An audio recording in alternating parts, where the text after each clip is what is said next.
Urgent Home City Reaction. This is the F-35 worth $115 million? But on Real Engineering.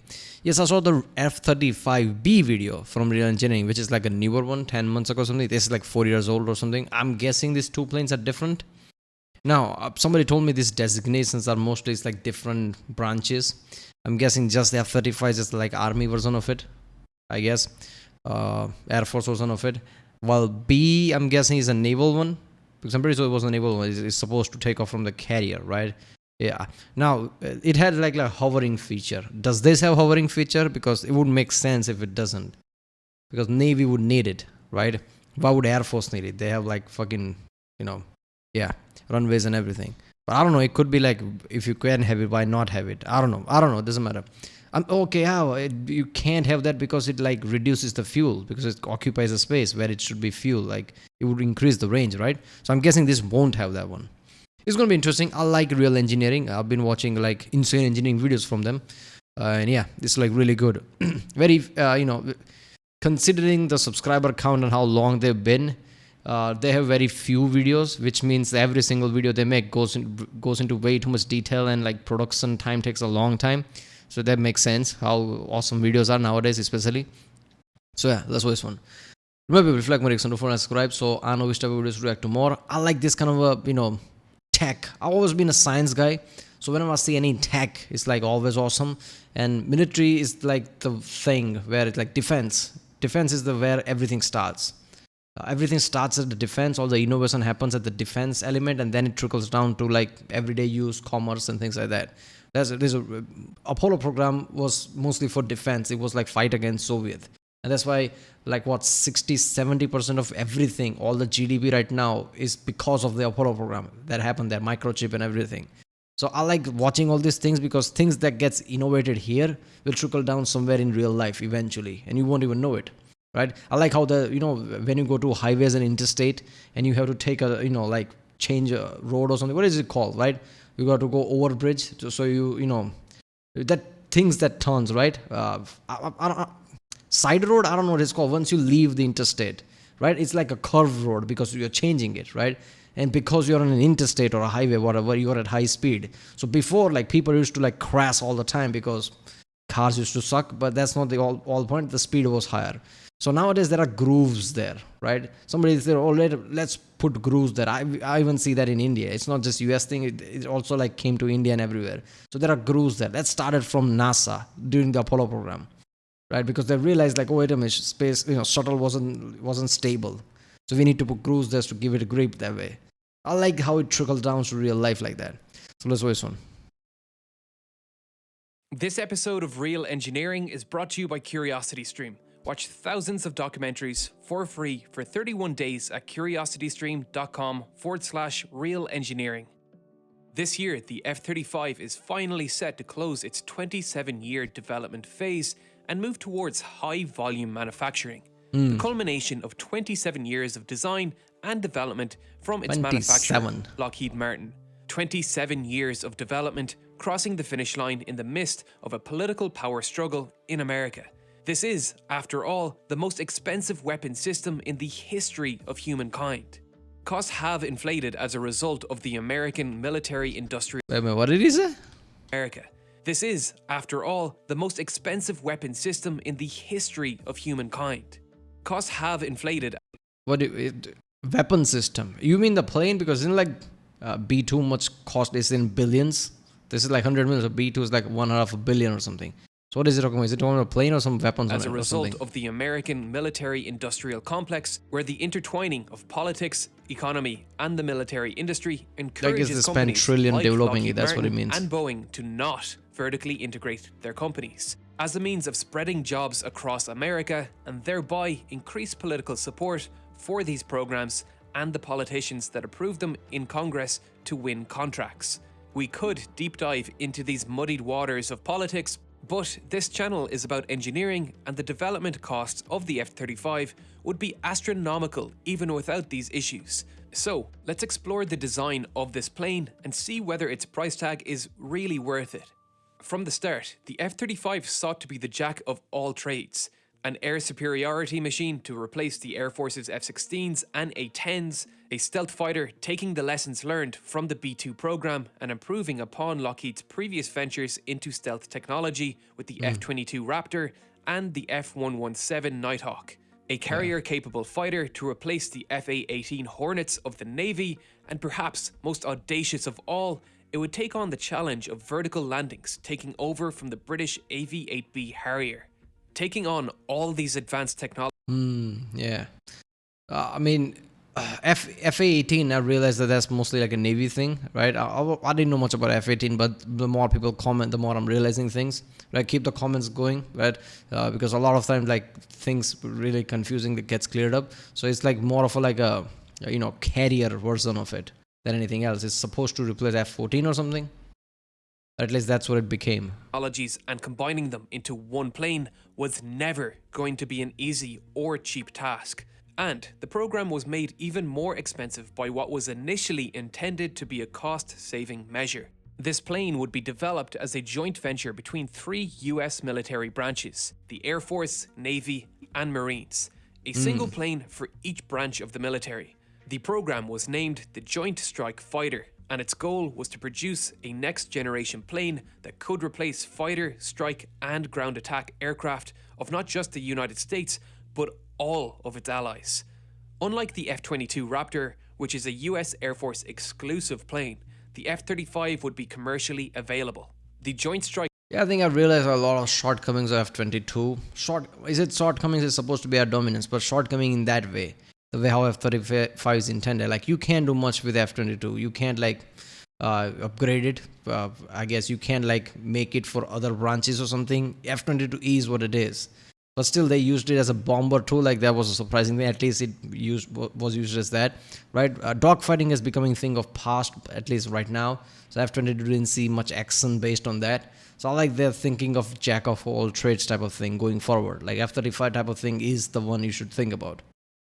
Strike Fighter program began life as a competition between McDonnell Douglas, Northrop Grumman, Lockheed Martin, and Boeing, with Lockheed and Boeing going on to develop prototype aircraft as finalists in the competition, both eager to win what was sure to be one of the most lucrative contracts they would ever sign. I mean, Boeing's aircraft. I know of Boeing, I know of Lockheed. Other two names I don't know about. So I'm guess, like, is it a surprise that they won the contract? X-32 was an odd-looking aircraft, featuring a massive single air intake that made it less VTOL and more VLOL. Its looks alone may have stopped it from winning this valuable contract, but what really held it back was Boeing's decision to create 2 prototype planes, one capable of supersonic flight and one capable of vertical takeoff, using the same vector thrust as the Harrier, which it was supposed to be replacing. The engine used in the Harrier is similar to a traditional jet engine in that it consists of a low-pressure compressor fan, a high-pressure compressor, a combustion chamber, a high-pressure turbine, and a low-pressure turbine. But its outlet nozzle placement is anything but traditional. 2 outlets are placed immediately after the low-pressure compressor, with another 2 ducting air from the higher-pressure turbines. In vertical thrust mode, the nozzles point downwards and allow the plane to balance precariously on these 4 columns of air. The Harrier was not an easy plane to control in this flight mode, and on more than one occasion, turbulence from its own downwash caused the plane to flip over onto the cockpit during landings, killing the pilot. A large part of these control issues can be attributed to the proximity of the control nozzles to the center of gravity of the plane, giving them less mechanical advantage to manipulate the plane's attitude. The Harrier did have small roll control nozzles on the tip of each wing, but the control for these were entirely manual, placing the incredibly unstable control mechanism into the hands of a human that needed to focus on various other factors when landing. The X-32 used many of the same techniques to achieve vertical thrust, but improved on many of the Harrier's shortcomings. Instead of using the same nozzles for cruise and direct lift, the X-32 would close valves for each when needed. In normal flight, the cruise nozzles would open, allowing the thrust of the jet engine to be directed efficiently through the rear of the aircraft. Then, during transition, this nozzle would close and force air through the direct lift nozzles. They placed larger roll control nozzles further from the plane's center of mass and also employed a cold air screen placed just forward of the lift nozzles. This was intended to stop hot, turbulent air from the direct lift nozzles from entering the front intake, which was a massive issue for the Harrier as it landed. Jet engines need cold and smooth air to operate at maximum thrust, which was difficult to get when landing and directing the entirety of your thrust directly at the ground. Despite these improvements, Lockheed ultimately won the contract, impressing the Joint Strike Fighter program with their lift fan system. The engine thrust here, once again, exits a single exhaust nozzle during normal flight, but when the show begins, the X-35 was capable of some incredible transformer-like changes. Hatches opened on the top and bottom of the aircraft, revealing 2 contra-rotating fans. Another 2 little doors opened beneath the wings, exposing 2 additional exhaust ports that control the plane's roll. Finally, as the plane begins to slow down, the cruise nozzle would begin to pivot downwards, transitioning the remaining thrust of the jet engine from horizontal to vertical. The lift fan saw... Yeah, I mean, compared to the Boeing's design, this design is insanely good. I mean, they just transformed the whole thing, right? Even like, nozzle from behind literally tilts down, which is like insane to see. Also, things open up to, like make sure the, basically becomes like a hovercraft type of thing, right? If it opens from here, it's just like air pushes down like that, yeah. Solved many of the same issues that plagued the Harrier. The lift fan produced the majority of the vertical thrust and it did not heat up the air significantly in the process. The roll control had significantly more mechanical advantage and divvied the majority of the control over to a computer. Perhaps most influential in their success to winning the contract, this prototype was capable of both vertical landings and supersonic flight. This was the kind of innovation the Joint Strike Fighter program was looking for. The lift fan is essentially a turboprop engine like something you would find on an Osprey. The propellers are driven by a drive shaft connected to the jet engine turbines, which can be disengaged during normal flight. This means the lift fan is dead weight during cruise, but what it adds in weight it more than makes up for in lift. Combined, these propulsion methods can produce 185 kilonewtons of lift. The Harrier could only manage 106. This increase in direct lift capabilities was vital to making the F-35 a worthy successor to the Harrier. Because it's just like can instantly just fly up, right? Rather than taking time to basically stabilize, trying to land all this kind of power basically just like instantly lift or just very fastly land like that. One of the Harrier's greatest weaknesses was its limitations in maximum takeoff and landing weight. The Harrier, like the F-35B, mostly operated in short takeoff and vertical landing mode. The Harrier would point all 4 of its nozzles at about a 45-degree angle, allowing it to produce both horizontal and vertical thrust to take off from shorter runways. This allowed it to take off with considerably more weight than it could land with in a vertical landing. The empty weight of the F-35B may be 13,154 kilograms compared to the 6,340 kilograms of the Harrier, but it more than makes up for that with a maximum takeoff weight of 31,800 kilograms compared to the Harrier's 14,100 kilograms. That's an extra 11 tons of weight available to the F-35 for fuel and ammunitions, something the Harrier had little space for. So, the F-35 is more than a worthy successor to the Harrier, a plane which fetched about $24 million per unit in 1996, or about $39 million adjusted for inflation. So, incorporating VTOL to the F-35B was just one of many design challenges that pushed the price of the program up. Ironically, despite Boeing's dual prototype entry being a sticking point for the JSF program, the F-35 now comes in 3 variants, each tailored for different branches in the US military.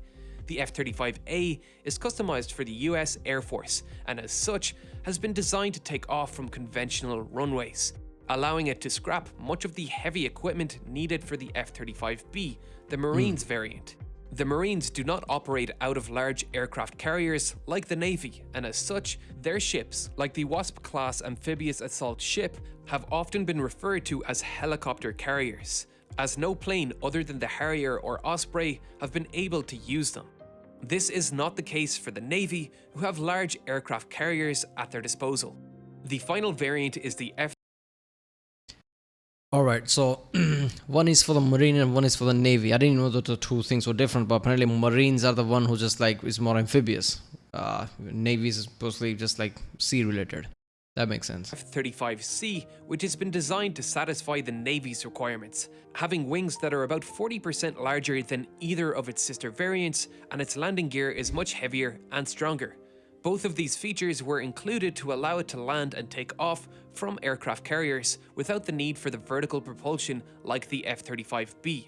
The larger wings not only allow the F-35C to have the largest fuel capacity of the three, but also give it much better lift at slower speeds, making landings and takeoffs much easier on the deck of an aircraft carrier, while the heavier landing gear allows the plane to survive the rough landings associated with the arresting wire landings on aircraft carriers.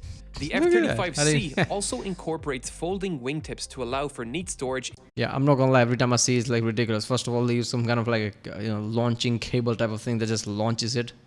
Like, and when you come down, it also uses some kind of cable to stop you. I mean, it makes sense, why not? But it just like looks weird when you see it. Inside the ship.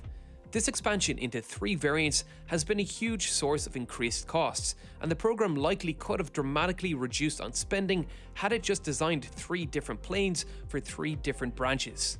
Trying to squeeze the needs of these 3 military branches into a single airframe was never going to be an easy task for the R&D division of Lockheed Martin, and forced them to make some concessions in design that have limited them in other areas. The brunt of criticism directed at the F-35 is its shortcomings in dogfighting capabilities. Headlines of the F-35 losing simulated dogfights to Cold War era F-15s and F-16s grabbed many people's attention and were used to detract from the F-35's advancements. I mean, look, whenever you're gonna make like an all-rounder, anybody knows any sport would know that if you have an all-rounder with you, he's not going to be best at any one given thing, but he can do all things, right? That's the all-rounders thing. Now, the thing about F-35 is like it's very good at specific things, right? Now, when you need to communicate between these 3 branches and have to like have operations like that from the long distance attack, nobody can touch F-35 in that way. But if you're just gonna point blank, just gonna compare like F-15, F-16 with this in dogfighting, like in those kind of scenarios, of course F-35 is not gonna be that good, right? When you compare it like that, F-22 is gonna be even more better. But this is not made for something like that, is it? Knew about these issues as a result of a report that leaked to the press. Let's take a look at that report to see what this test pilot thought about the F-35A he flew. The primary flaw this pilot highlighted was the F-35A's poor energy maneuverability, meaning the F-35A struggled to maneuver without expending a significant amount of its kinetic energy, which is a problem I discussed in more detail in my fighter jet instability video. The primary design aspect the pilot pins this on is the smaller wing area and the weaker afterburner thrust of the F-35 in comparison to the F-15E he was accustomed to. Essentially, their issue with the F-35 was that it depleted its kinetic energy store quicker than its competition. We have no reason to believe this pilot was wrong in his findings, so what does this mean for the F-35? It is important to note that this was not a fully functional version, missing software enabling the plane to detect its foes before they can detect it, and was missing radar-absorbing paint. On top of this, the F-35 is not short of trained military aviators who praise the F-35, like US Marine Corps Major Dan Flatley, who helped design the combat training program for F-35 pilots.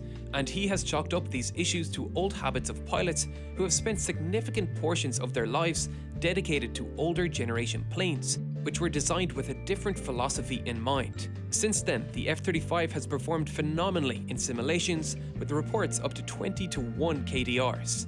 Other pilots who have had more time to become accustomed to the F-35 had more positive things to say, like John Beasley, the chief test pilot of the F-35 with 22 years of experience as a test pilot at Lockheed Martin, and was involved in the development of the F-117 Nighthawk and the F-22 Raptor.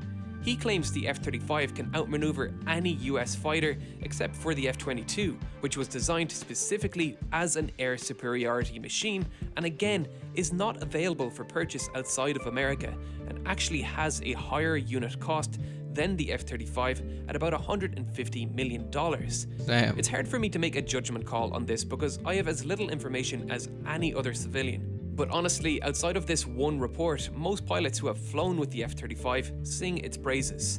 John Beasley also There's no point of like dissecting it or justifying on any way. Yeah, it won't be as good as a point-blank dogfighting plane, right? It won't be good as many other jobs it's trying to do. But that's the thing, it's trying to do multiple jobs.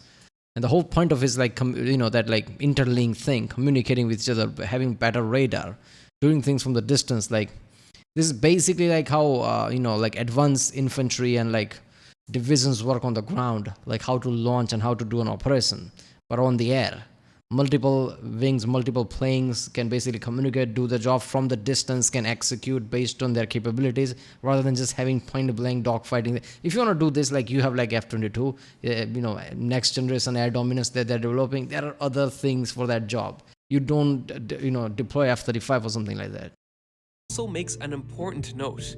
Air combat has always relied on stealth, whether it was World War I pilots diving from the sun at their backs or modern fighters using advanced radar masking design. Because in the grand scheme of things, in a dogfight, the real stat that matters is who sees and shoots first. And the biggest factor that contributes to that are the onboard sensors and stealth.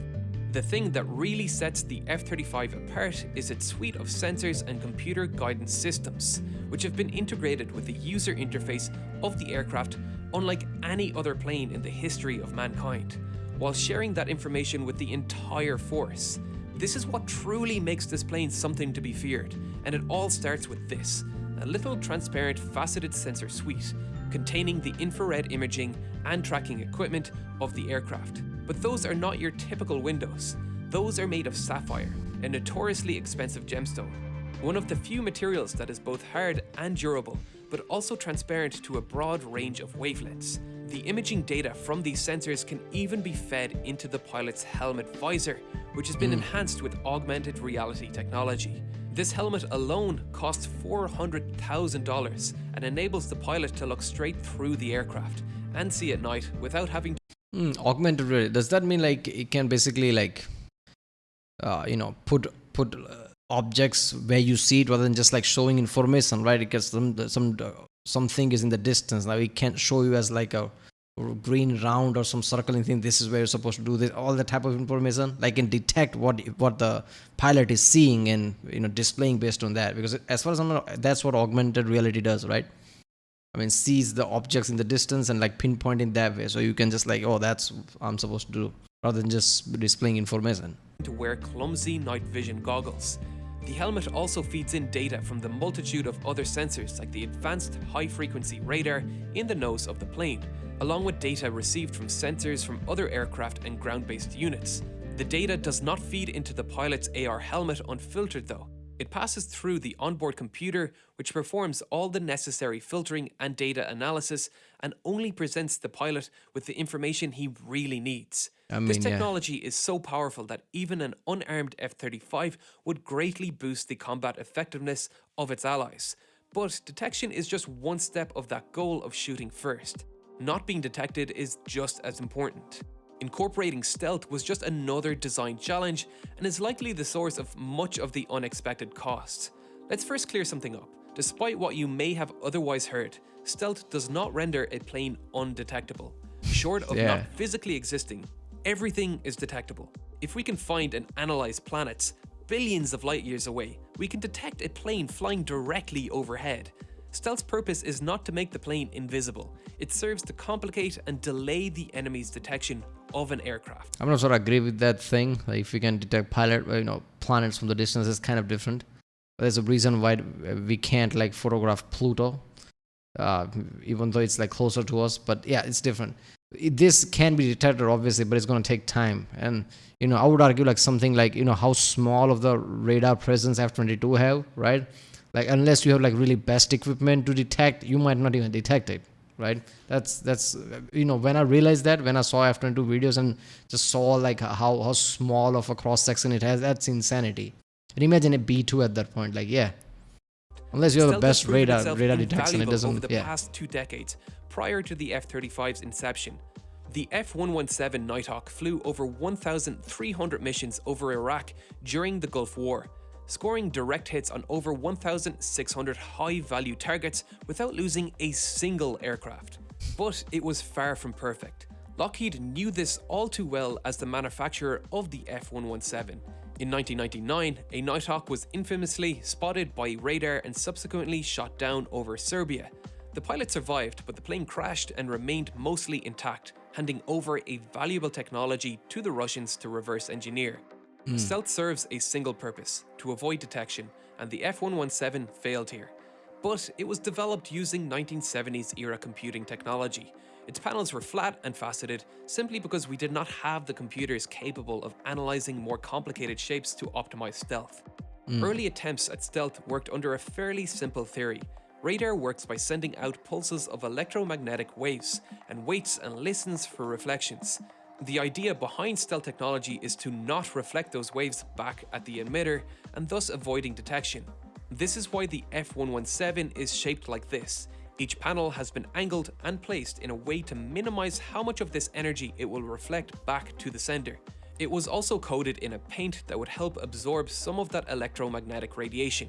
Opponents of stealth technology, despite its proven track record, are quick to point out that long wavelength radar is capable of detecting stealth aircraft. The same kind of radar that detected the F-117 over Serbia, and the same kind of radar used in the Battle of Britain. While this is true, these stealth aircraft are optimized to avoid detection of higher frequency radar. Those opponents rarely mention that low frequency, long wavelength radar do not provide high fidelity measurements and struggle to pinpoint the location of the aircraft. This makes Yeah, I mean, you would know where the planes are, but this is to basically like, opposing jet. They can't detect it, right? Immediate things they can't detect it. So, and it's a plane that like travels more than 1 Mach speed or something like that, right? So it just like you need precision at that point. Like, okay, yes, there's a jet there. Well, great. Now what? So obviously, like there are many things that can detect it, but at what level? You need precision. makes them effective early warning systems, but entirely useless for directing missiles. Yeah. While this is certainly not useless, it's not particularly useful in air-to-air combat. Had the F-117 Nighthawk on that night been escorted by its usual squadron of electronic jamming Prowler aircraft, the missiles may well have never got a lock. This was made worse by the fact the aircraft was flying a regular flight path, and so the Serbians knew where to look. Topping this off, the F-117 was designed in an era before sophisticated computational analysis was available, and so it took this relatively simplistic flat-faceted form. The B-2 Equipment and as good as F-22, how you however, use it, I guess. greatly improved on the technology, utilizing complex curved shapes which no human could hope to calculate the radar signature of, and they have never been shot down. The curves diffuse those radio waves in many directions, rather than reflecting it all in one direction, which makes it easier to detect by receivers listening in locations separate to the emitter, a fairly standard practice today. The F-35 uses the same complex curves to avoid detection by these high-frequency radars, and this is likely one of the things driving its development costs up the most. Stealth technology requires precision beyond any other type of manufacturing. This is manageable at small-scale production like that of the B-2 and F-22, which had very small production runs. The F-35, however, is expected to be a mass-manufactured aircraft that foreign allies with shallower pockets than the US military will be willing to pay for. Creating a manufacturing line that requires this level of precision was never going to be cheap. Panels cannot have gaps between them, they cannot be malformed. A single scratch on the radar-absorbing coating will require an entire repaint of the part. Small manufacturing defects have caused recalls on multiple occasions. Lockheed is only now starting to comfortably roll the plane off the assembly lines, and that is reflected in the lowering price of the aircraft. The latest batch of orders have reduced in cost by 5.4% for the F-35A, 5.7% for the B variant, and 11.1% for the F-35C, leaving us with a unit cost of C do? $89.2 million for an F-35A 115.5 million for an F-35B, and 107.7 million for an F-35C, with the F-35A expected to drop by a further 4.7% to 85 million by the end of 2019. This sounds like a shitload of money to the average person like me, but we get a clearer picture of these costs for when things like comparing this is to not other 5th generation fighters very cheap, like the F-22 Raptor, which cost $150 million per unit. Or even looking at the other aircraft it's going to be replacing.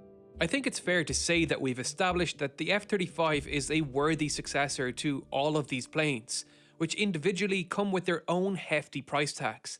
But the F-35 manages to combine the capabilities of all these aircraft into a single plane. Yes, the development costs of this plane have been astronomical. That cannot be denied. But much of that money has gone directly back into the American economy. Then, when you consider that the plane is expected to sell up to 4,600 units by the end of its lifetime, nearly identical to the total F-16 sales figures, this will inject more money into the American economy, considering a large sum of these orders will be from international exports. So is the F-35 worth its 115.5 million price tag? As an Irish citizen... Wait a minute, 4,000 plane, let's say 100 million average. 4,400, wouldn't that be just like 400 billion? Didn't this cost like $1 trillion to make, like develop? That's not for me to decide, but I can say one thing. This is a fascinating plane with astounding capabilities. This may have been a heavy price to pay, but what isn't is a subscription to CuriosityStream at a... Yeah, well, go to curiositystream.com/real engineering and support this channel. Yeah, I mean, I don't think you're gonna make back the money you're gonna spend here. I don't think you're gonna make back any money you spend in F-22, but that's how the defense work. You'll be surprised even if you make like half of it. If you spend like $1 trillion developing it, you make back like $500 billion. Obviously, like that's not considering like, you know, a lot of like things you need to make those planes in the first place. So yeah, you're not making the money back, but then again, which money you did make back, right? That's not how defense works. So yeah. Yeah, well, is the F-35 worth 150 million? I mean, like, you need it, right? It's defense. So, like, you know, whenever somebody goes, yeah, we need it, it's a defense, right? You want to die, you want to live. So there you go. Like, that's not a question at that point, is it? But yeah, that you're trying to, like, the more complex things are, right? The more different things are, it's hard to manage, it's hard to understand. This way, like, all pilots know how to play F-35, you know, fly F-35. All F-35 can communicate with each other. Like, this symbiosis element of it is, like, really important. And who knows, like, in the right battle, in the right war, it might be really beneficial. So yeah, this is how the future is going to go. So why not, right? AI is becoming more and more stronger. The more AI you implement into the, like, military, you're going to need similar equipment. Otherwise, AI is going to get confused. So yeah. Well, if you like my reaction, don't forget to subscribe. If you want to see my other reactions to like the insane engineering videos, check out the link in the description on Anchor right now. I did already the F-35B video, which is also insane like this. But yeah, alright, I'll see you next time.